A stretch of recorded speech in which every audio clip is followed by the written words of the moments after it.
Well, this is going to be absolutely fun. So I wrote this just now to figure out if I could actually follow a regular train of thought or not. But I feel as if I tend to try and do the right thing, sometimes even sometimes even to the detriment of myself, so I can see others happy. I like to be the old farmer saying, "It ain't much, but it's honest work." My dream is a life with a wife, to have a kid or two, and to have a home where I can cultivate and carry happiness for myself and others. I was taught to do the right thing, and the right thing sometimes just isn't allowed when you deal with what I deal with. I go out of my way to not drink, do as many things that are healthy for myself as possible. And obviously, I could iterate a lot more about all those items. I work for a temp agency, but somehow even the temp agency can't keep me employed in a booming metropolitan area, Northwest Arkansas. The places that say they hire you for long term, well, they fill what order they need to, and make a bullshit excuse for why you don't need to work there anymore, and then they kind of just find the way to get you somewhere else. And one place that I can document told me to document the headphones I was cleaning. They call it refurbishing, but you're just cleaning earwax out of used items. And if it has items that aren't there, then you replace them with items that weren't there, and then make it not factory with no warranty. And then they market it as brand new and resell it back to you, just so you guys know. And I don't work there anymore. I want the place clean. By the way, they repatch buffet parts in the market area. They don't ask you to do it well. They don't want you there. Well, I was able to start cleaning as many as the guy who apparently had been there the longest. So, and they told me to, rather than going through and doing what I was doing, which was cleaning the parts, repackaging them, putting them back in the boxes, and then sending them back off with the labels. They told me to stop labeling them and just clean the boxes. Cool, whatever. I could do that. I'll clean boxes. I'll send them back to you. And they said, "You're doing a great job. We appreciate it." Then when the tip agency, when I talked to them about why I got fired on my day off without being there, with no response to me, my tip agency had to tell me. Of course, I think that's pretty normal, but um, they said that I wasn't cleaning the boxes properly. So, I was told that I was doing a good job and that I was doing everything fine. And then later on, afterwards, I was doing just that. I was cleaning them right. She said, "Oh, well, they said that you were under production." No, no, no. They told me to stop labeling them or entering them into the system so that someone else would do that so that I would just clean the boxes and production would be faster. It's pretty simple idea. Instead of every person being on their own to try and do every single little part, you have one person mastering one portion of the process. It's pretty simple. But of course, that's not good for them or me, so I'm not allowed to be there anymore. Fired. Alone, home alone. Spent 3 weeks not talking to anyone, not doing anything. My lights shut off, and I pretended like everything was fine. I ate cold cans of whatever. It was like an apocalypse event of my own in my own little apartment. It's kind of nice, actually. Um, I say it's nice. It was awful. It was terrible. The worst I've ever had to deal with, but it made me appreciate even just having the lights on, which was interesting. Another place I was working at, a place that made tarps, and this is where it's drastically the other part was just me whining about something that wasn't necessary. This place that made tarps, they they hired me, and I really did enjoy it. They allowed me to go into the office and take the Jolly Ranchers out of the candy bowl every day and stuff like that. That was enjoyable for me. Uh, I show up to work. I had to Uber because I didn't have an operable car right now, and I got a bike eventually. About 4 miles from my apartment, I would go to work. And so I'd either Uber there. A couple days I walked. Some days I rode my bike. I got my bike fixed. I was working there for a week. I had about $10 in my account after making my grocery payments and all that. And my stepbrother wanted to go out to the bar. I was like, cool, why not? We can go out, we can have a beer. I'd love to have a beer and play a game of pool. That's what I said in the text. A beer, a game of pool.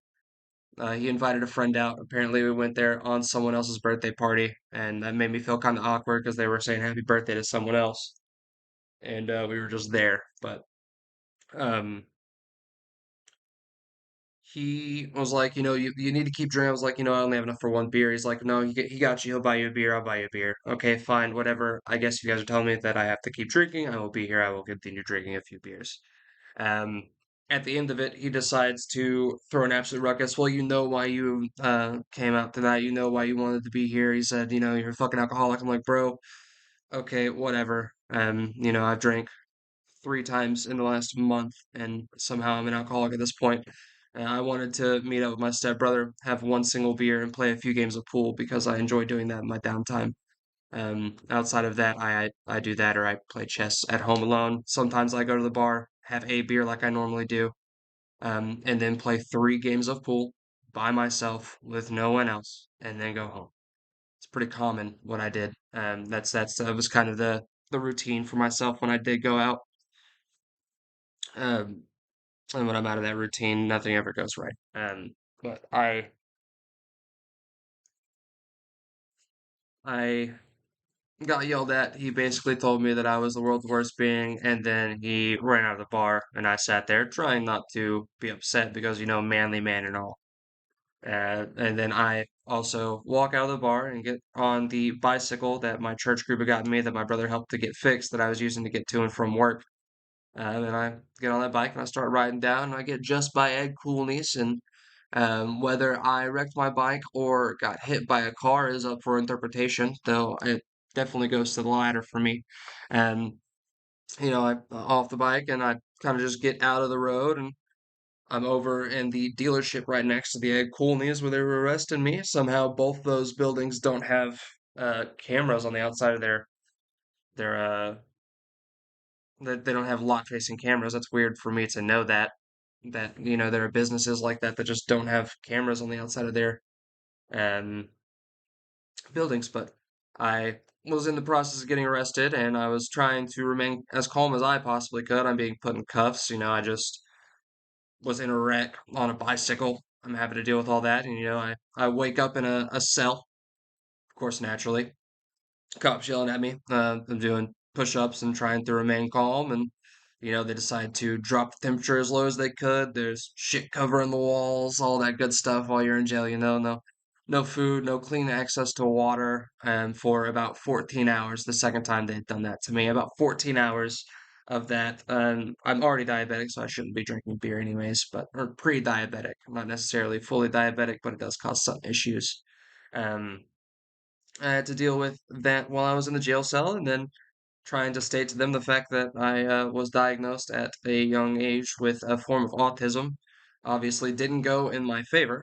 And, he told me I could control anything that is going on. I think that it's possible to control some issues in your life. I don't think it's necessarily possible to control those issues in your life all of the time. There are some that you can control and some that you cannot. But anyways, he was mad that I was smiling while they were trying to take a mugshot, and he told me that if I smiled one more time, that he was going to throw me back in the cell and not finish my booking process. He did so, and then I sat there and stared out the window. He said, "Why don't you just sit down or go to sleep?" And I said, "Your eyes look pretty dilated right now." And I said, "Copenhagen long cut." Of course, I was cracking a joke. I don't know why in that situation, but I'm gonna crack a joke. Copenhagen long cut, huh?